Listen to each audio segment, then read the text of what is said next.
Senhor esteja convosco. Ele está no meio de nós. Proclamação do Evangelho de Jesus Cristo segundo João. Glória a vós, Senhor. Naquele tempo, Jesus foi para o Monte das Oliveiras. De madrugada, voltou de novo ao templo. Todo o povo se reuniu em volta dele. Sentando-se, começou a ensiná-los. Entretanto, os mestres da lei e os fariseus trouxeram uma mulher surpreendida em adultério. Colocando-a no meio deles, disseram a Jesus: Mestre, esta mulher foi surpreendida em flagrante adultério. Moisés, na lei, mandou apedrejar tais mulheres. Que dizes tu? Perguntavam isso para experimentar Jesus e para terem motivo de o acusar. Mas Jesus, inclinando-se, começou a escrever com o dedo no chão. Como persistissem em interrogá-lo, Jesus ergueu-se e disse: Quem dentre vós não tiver pecado, seja o primeiro a atirar-lhe uma pedra.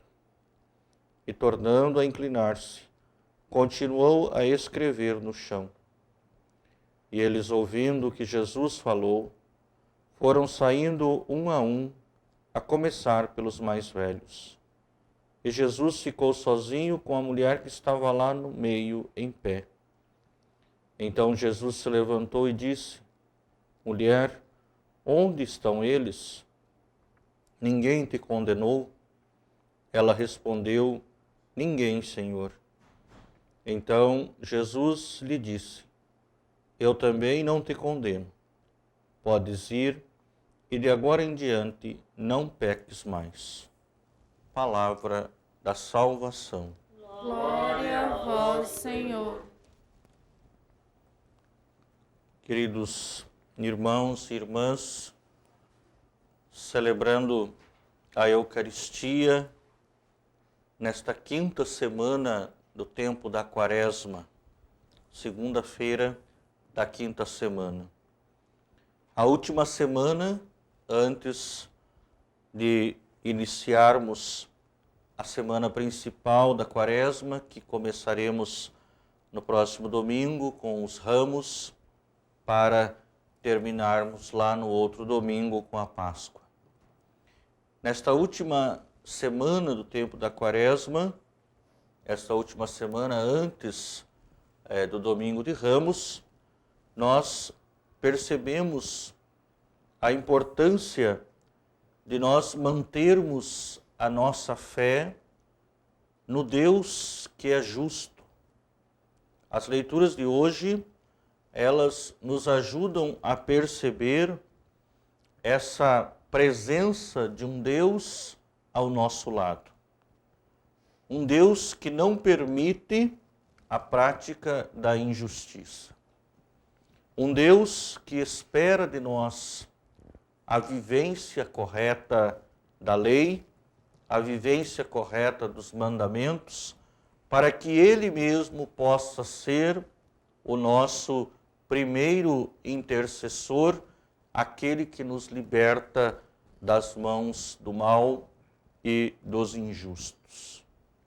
É Deus quem está ao lado dos seus filhos, das suas criaturas. E é isso que nós refletimos no Salmo. Mesmo que eu esteja passando pela perseguição, pela escuridão, eu não preciso temer, porque o Senhor está comigo. O Senhor luta em meu favor, quando eu vivo na fidelidade. Para aquele que é fiel, a graça de Deus não vai faltar.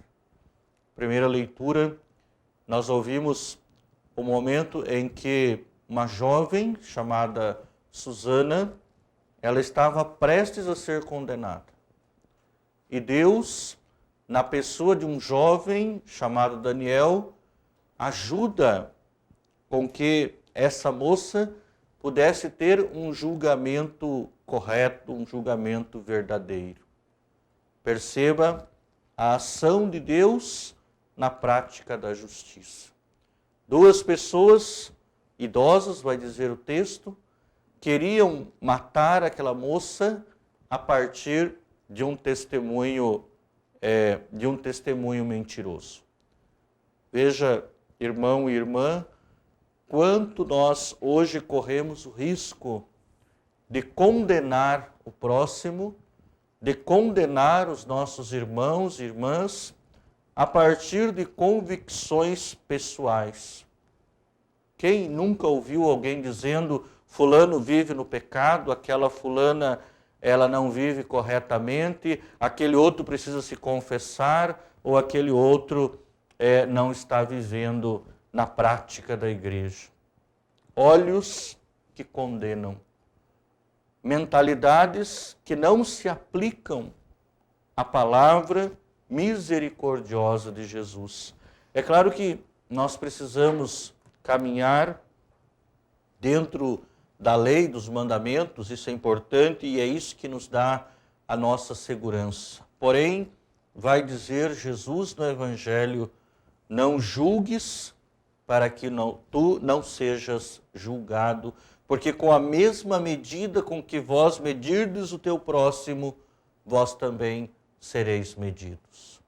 Nós temos em Deus um Pai compassivo, um Pai que vem ao nosso encontro porque nos ama.